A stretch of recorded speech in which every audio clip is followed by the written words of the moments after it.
Boa tarde e bem-vindos uma vez mais ao Check-in Turismo, podcast e vodcast da Escola de Hotelaria e Turismo do Porto. Hoje é com o gosto tenho aqui comigo a Froukje, que é uma professora da Holanda e que está também num programa aqui de intercâmbio com a EHTP.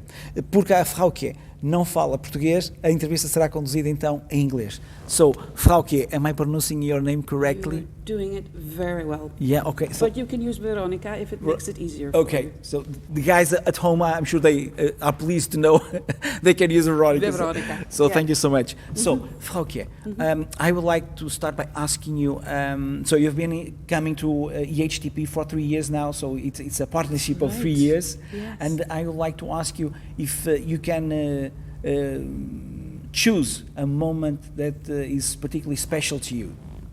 Right. That's a tough question. There are many. Can I pick two? Of course. The first one would be the first time that I came here, met your students and met my partner in crime, Miss Mokdish. Yeah.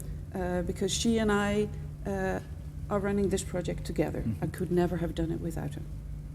Very well. The second one is the most recent one, where our students who had worked together online via WhatsApp for about 3 months stood on this stage and presented the results of their work. And I was impressed and I was touched at how they had done this together and in a professional way. It was beautiful to see. Yeah, very well. Thank you for sharing those moments. And I would like to ask you, what motivated you to be a teacher? Well, my mother tells me that I said as a child already that I was going to be a teacher, but I didn't set out to become one. I studied business. Okay. I lived abroad for many years and worked in many places in many capacities, not as a teacher. Then I came back to the Netherlands, and one of the industries I had worked in was hotel management, and I was asked to see if I would enjoy teaching at the school I am still at more than 25 years later. Okay. And what motivated you to teach in the fields you're teaching? By the way, which fields are you teaching, and what motivated you to teach those? So English, the first one. I did do a bit of teaching in one of the countries I lived in, and I enjoyed it very much, English. And because I also in another country worked in hotel management, that became teaching hotel management in English to our international students. And then I was asked to also broaden the horizon a little and teach operational management. Okay, very well. So based on your experiences and the opportunities that came about, and you, okay, very well. And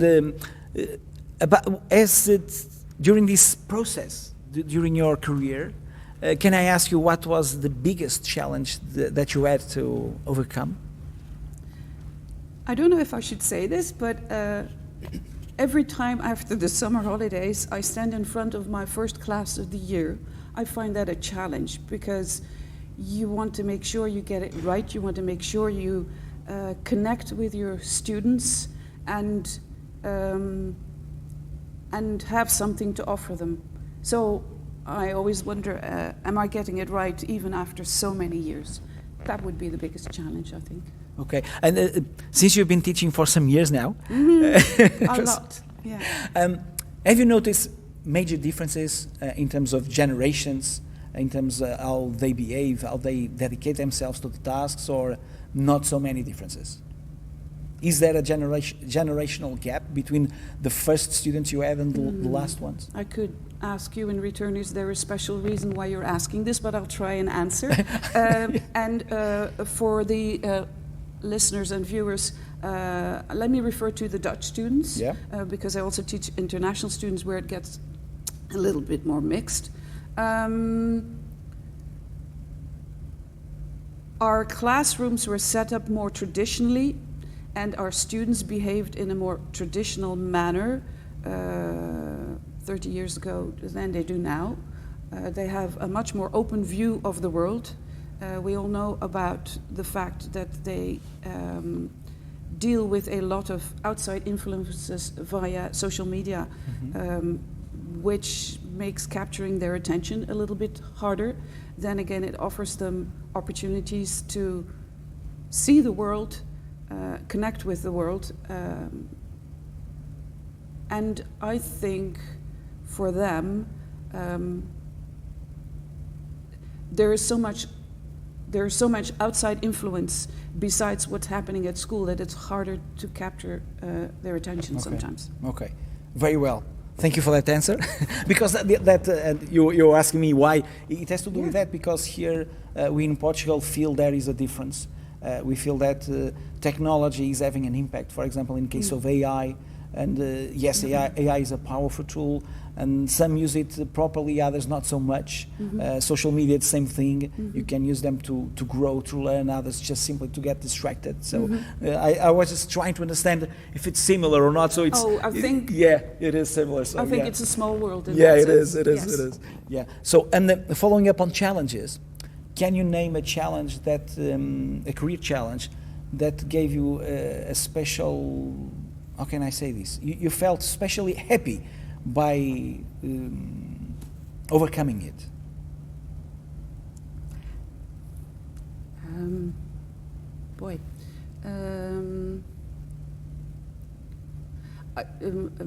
One of the places I taught was in Singapore, where I was there as an English teacher, and the teaching methods were all about putting 10 sentences in the simple present tense and then 10 in the simple past tense, etc. Very dry. And these were children between ages 6 and 12. And I had to get them ready for an English language secondary school. And my challenge was to come up with material. I was not trained as a teacher. Come up with material that would inspire them and make those lessons fun. Okay. And the overcoming and seeing a class of 6-year-old students or children sing English language songs, 1, 2, buckle my shoe, without an accent and without hesitation, I thought that was a fantastic result. I think that set me on a career of teaching. Very well. Yeah, and it's one of those pleasures that we have when we see them, the students, overcoming and reaching their potential or showing their capacity. Yeah. Very well. Very well. Based on your experience in the world as a teacher, I would like to ask you now, what kind of characteristics do you think a person should have to study and follow a career in hospitality, in the tourism sector?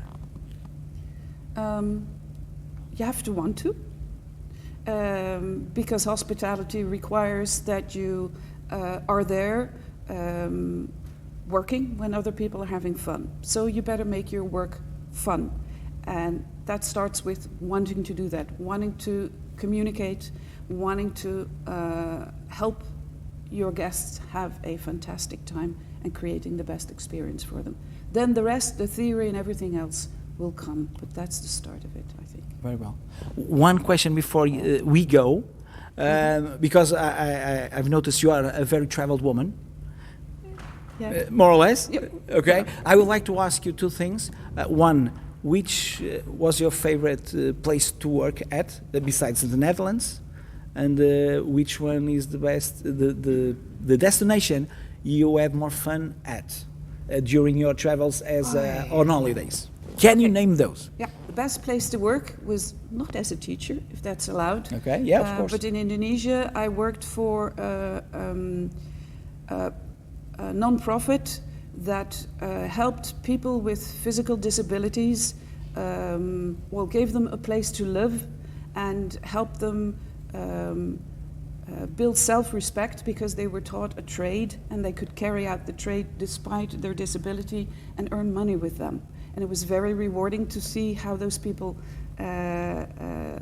felt accepted by society and happy in society. So that was the most rewarding. Okay. In terms of working and in terms of traveling for fun or for holidays? Oh dear. Well, we're going to England again this summer. Okay. In fact, we just came back from there a month ago and we're going twice this summer, so I think maybe the UK then. Okay, very well. So thank you so much for sharing. Okay, so I see you love the UK, but very well. So, Froukje, is it correct? Yes, still. Okay, awesome. Well so done. thank you so much for your time, for giving us this interview. It is always a pleasure to welcome you at EHTP. And on my behalf, on behalf of EHTP, on behalf of Claudia, that's not here right now, she's probably teaching. So thank you so much again for coming for this interview, and we hope to see you next year. I'm counting on Okay. it, and thank you very much for having us. Of course, thanks, it's a pleasure. Thank you so much. E obrigado a todos que nos acompanharam neste Check-in Tourism. E vemos no próximo. Até breve.